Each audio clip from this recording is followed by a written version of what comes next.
Yeah, it doesn't matter. Yeah, definitely. And I didn't know, are you just going to ask me questions, or do you just want me to? Start with the statement and ask questions. All right. Sheriff Rosie Rivera, Salt Lake County Sheriff's Office. We were notified on Monday evening, late, that one of our employees was the victim in the drowning out in Tooele. I could tell you that it was a very tragic news to us, and it's taken us a couple of days to process what occurred. We're extremely proud of Emaloni. We called him Loney, which he preferred. He attended our academy recently, and we just barely did our graduation, and that was on January 11th. So that was the day that he knew that he passed the academy and was sworn in to the Salt Lake County Sheriff's Office as a deputy. He was very excited. His family was very proud of him, and you know, we picked him. When I talked to those who interviewed him, he just stood out. Long, tall, lanky kid, you know, 20 years old, but he stood out. And we're just really honored that we had the opportunity to meet him and have him work for us and be a member of our Sheriff's Office family. Sheriff, you know, reminding what happened here, seemingly this heroic act that he did by going to save his girlfriend, does that really speak to the kind of character you have Loney? Yeah, it really did. You know, when we heard what had occurred, that you know, he saved his girlfriend and he drowned doing that, it does speak to the type of person that he was and what he wanted to do with his life. And you know, to us it was a heroic act.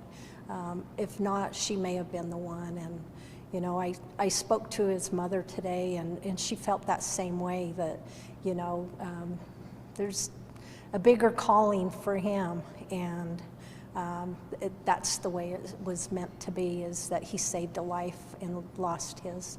Can you share anything else from that conversation you had with his family, or anything that they would want to share? You know, I went and visited with the family today. Lots of family members were there. They're all extremely proud of him, and they said he was so excited to be a sheriff's deputy and wear a badge. And you know, he has a little boy, and they just wanted to be able to give him some memories of his dad and who his dad was.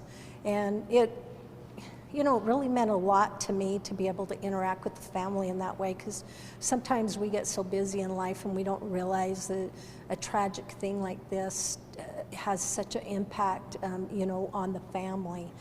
It has a huge impact on the Sheriff's Office family too, but they're just incredible people, you know, and this is tough. This is tough for them. He has many sisters, brothers, and they're struggling right now, but they also know that the way he died is the person that he was. He was a giving type person, and that showed it. Through his time in the academy, did he get any high marks or any rewards,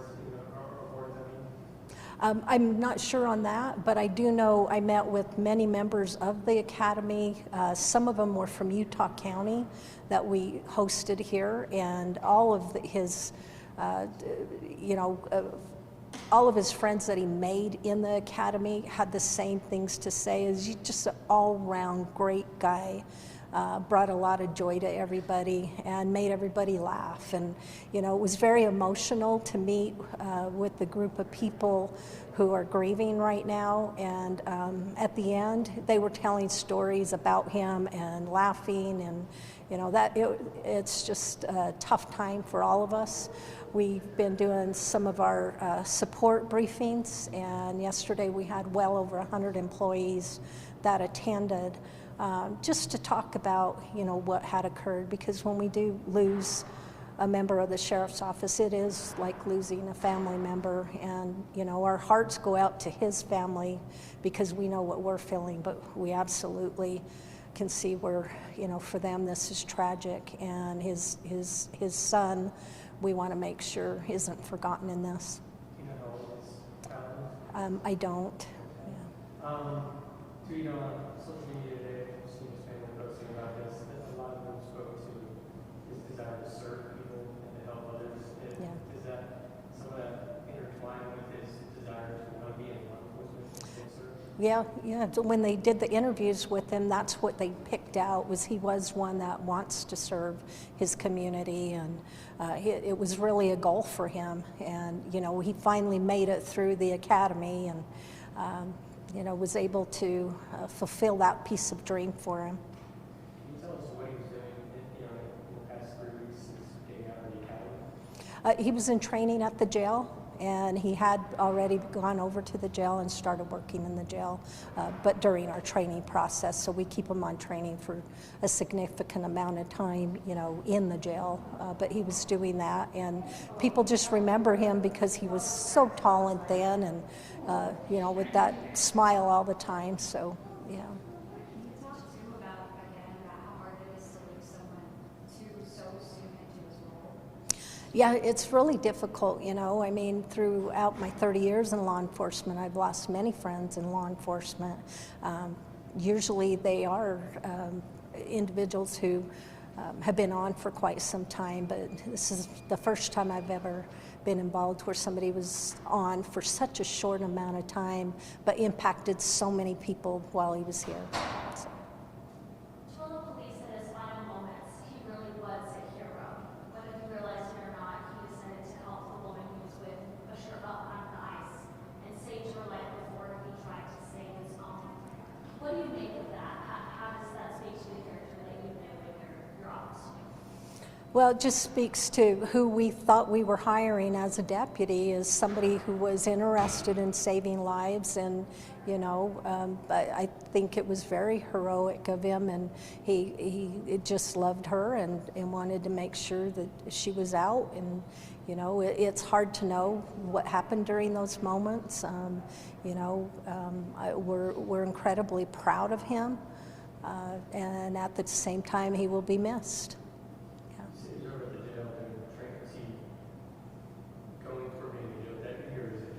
Oh, he was a jail deputy. Yeah, he was a corrections deputy, currently training at the jail. And, with only being out of the academy for a couple of weeks, there was more training to be had. So. There's a photo you guys shared of a girl at his arm. Do you know if that's his girlfriend or? I don't know. Those photos that we shared online were photos of the actual graduation. So, yeah.